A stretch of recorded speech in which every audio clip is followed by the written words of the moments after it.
లేదు, మాకు 2 ఎకరాల జాగా కేటాయించాలని చెప్తే ఇమీడియట్లీ మరి వారు మరి జిల్లా కలెక్టర్ తో పిలిపించుకొని ఒక ఎకరము మరి మాతోని మరి ఆల్రెడీ రిజిస్ట్రేషన్ చేయడం జరిగింది. అది శ్రీశైలం పోవడం జరిగింది. శ్రీశైలం నుంచి కూడా వచ్చి క్లియర్ అయింది. కానీ కొంత శ్రీశైలం కొంత ప్రాబ్లం ఉంది సార్, ఆ జాగా ప్రాబ్లం ఉంది కాబట్టి అది భారము అది మీ మీద మా శిబిరం సరిహద్దులో మీ మీద అది సర్వే పిండియాలో పోయి శ్రీశైలం క్లియర్ చేయించి మాకు ఈ 1 ఎకరం జాగా మరి పక్కా చేయించాలని చెప్పి కోరుతూ, అదేవిధంగా ఏదైతే సార్ మా మందిరాలకు మరి మీ వంతు, అదేవిధంగా మా ఎంపీ సురేష్ కుమార్ శెట్కర్ వంతు మరి మాకు 5 కోట్ల రూపాయలు ఈడ మాకు ప్రకటిస్తే మేము ఈడ సార్ మరి మా పెద్ద షెడ్ కట్టుకుంటాము, మరి మా గుడి కట్టుకుంటాము. గుడికు మరి మా భవనంకు 5 కోట్లు సరిపోతాయి సార్.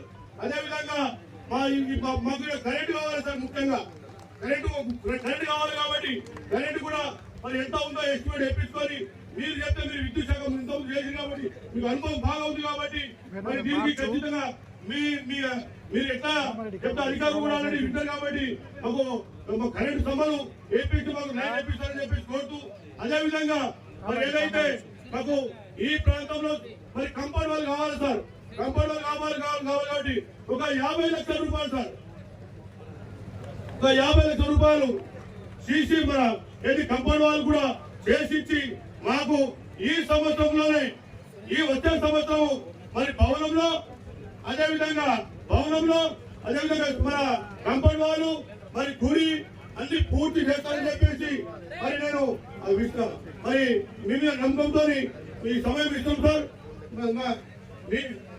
తప్పకుండా మా ప్రభుత్వ సలహాదారులు శేఖర్ గారు ఖచ్చితంగా మేము 2-3 విషయాలు చెప్పినాం సార్, ఎక్కువ చెప్తున్నాం కాబట్టి మీరు చేసి మాకు అప్పగిస్తారని చెప్పి కోరుతూ మరి జై సాలాల్, జై సాలాల్, జై సాలాల్, జై భవానీ,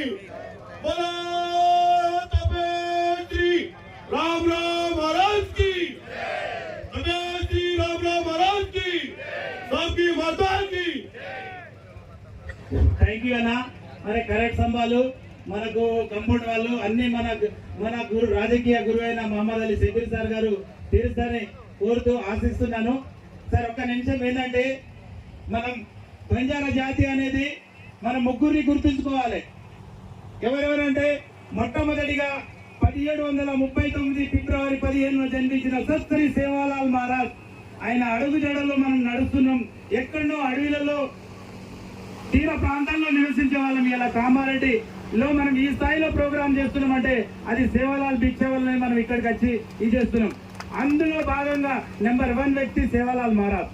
నెంబర్ 2 భారత రాజ్యాంగంలో మనకు ఎస్టీ వాళ్ళకు రిజర్వేషన్ కావాలని రిజర్వేషన్ పొందుపరిచిన వ్యక్తి డాక్టర్ బాబాసాహెబ్ అంబేద్కర్ ను ఎప్పుడు కూడా మర్చిపోవద్దు. నెంబర్ 3 వ్యక్తి 1970 భారత రాజ్యాంగంలో మన రిజర్వేషన్ పొందుపరిచినప్పటికీ అది ఇంప్లిమెంట్ అవ్వాలంటే ఎవరి తరం అయితే లేదు. 1970వ సంవత్సరంలో శ్రీమతి ఇందిరాగాంధీ గారు అప్పుడు ప్రైమ్ మినిస్టర్ ఉండే ఆ రిజర్వేషన్ ను ఇంప్లిమెంట్ చేయాలి. మా గిరిజన బిడ్డలు ఎక్కడో అడవిలలో ఉన్నారు, వాళ్ళకి రిజర్వేషన్ ఇంప్లిమెంట్ చేయాలని ఆ రోజు ఇంప్లిమెంట్ చేయడం వల్ల ఈ రోజు నేను ఈ ఉద్యోగంలో ఉన్నాను. మీరు రాజకీయంలో ఎమ్మెల్యే కావచ్చు, ఎంపీ కావచ్చు, ఆ స్థాయిలో ఎదుగుతున్నామంటే ఈ ముగ్గురు వ్యక్తులు మన జీవితంలో ఎప్పుడు కూడా మర్చిపోదని కోరుకుంటున్నాను. ఈ కార్యక్రమాన్ని ఉద్దేశించి ఆల్ ఇండియా బంజారా సేవా సంఘం